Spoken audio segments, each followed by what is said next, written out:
this video, we're going over Tumble Rule number 7. So in the previous Tumble Rules 1 through 6, we looked at individual body parts.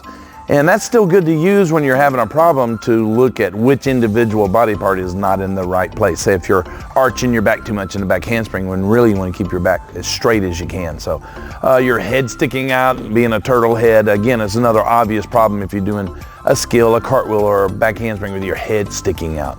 But Tumble Rule number 7 is about when all of these parts are in the right place, you actually have a straight line all the way through the body.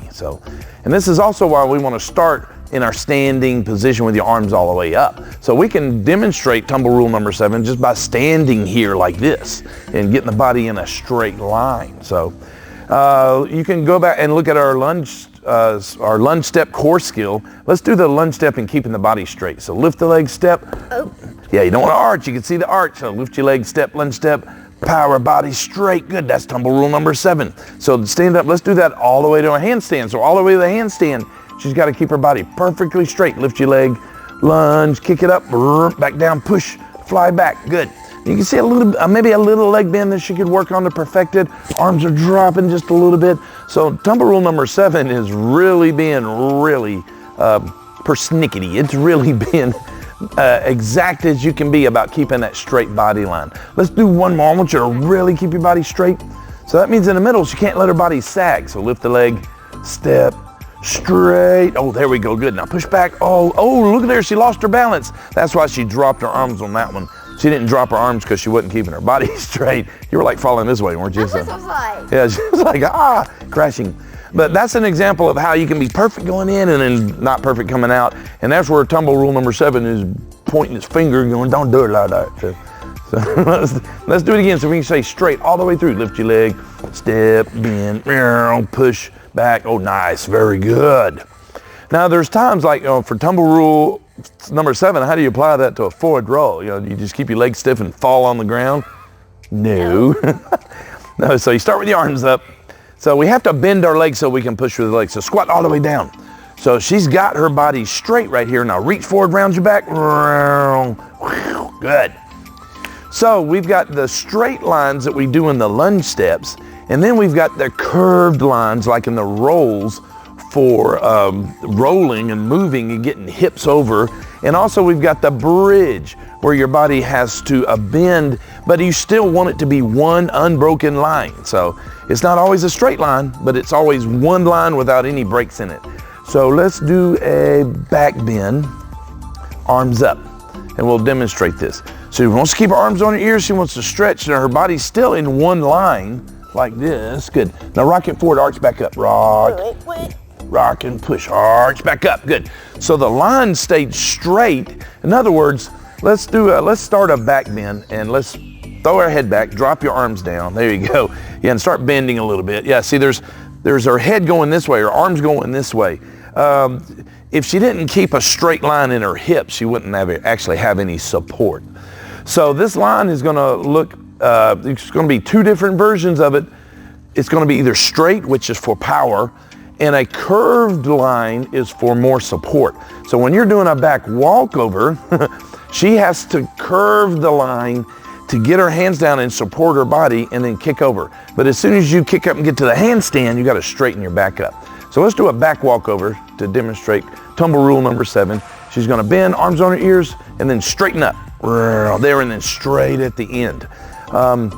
Another example of the curved line is what I'll call a round back lunge step. So go ahead, and this is something that beginners would need to do, because to do that power lunge and bend your leg and stretch way out, you have to be very strong in your leg. Let's do just a power lunge again. So lift your leg, lunge step, and stop. Oh man, you gotta be extremely powerful to be able to bend that leg like that. She was leaning on me, I didn't realize that. So when someone first starts, they're not gonna be able to have the strength to do that. So let's do your lunge step, and we're gonna keep your back round. Let's do the lunge step a little bit shorter this time. So lunge step and round your back. Go ahead and round. There we go, like that. Good, bend that knee a little bit. Good. Now keep your back round and just do kick and jump and come back down. Kick and jump, come back down. Push. Oh, very good, just like that. Yes. So you got your power lunge where you're straight like this. This one, we're kind of shortening the lunge step a little bit and keeping the background. That way they can put their hands down, have good support, and it gives them more support. But as you get stronger and you want more power in your tumbling, we don't want to do it in 3/4 of our body length. That's taking the ability to be able to push those legs straight. So we can still do other skills that are curved like this and still be following Tumble Rule number 7, in that you keep your body, the line through the body is an unbroken line. Okay? So again, we can do this one wrong by stepping and sticking your butt out and dropping your arms and everything going different directions. So, or you can get your arms on your ears, your head between your arms. Don't let your shoulders go forward. Keep your back from sagging, no saggy backs. So, so the Tumble Rule number 7 again is as you develop your skills using Tumble Rules 1 through 6, which works on individual body parts, we eventually want to put them all together, and then that's when we get the single line. So cartwheel, let's do, start back here at the red line right here.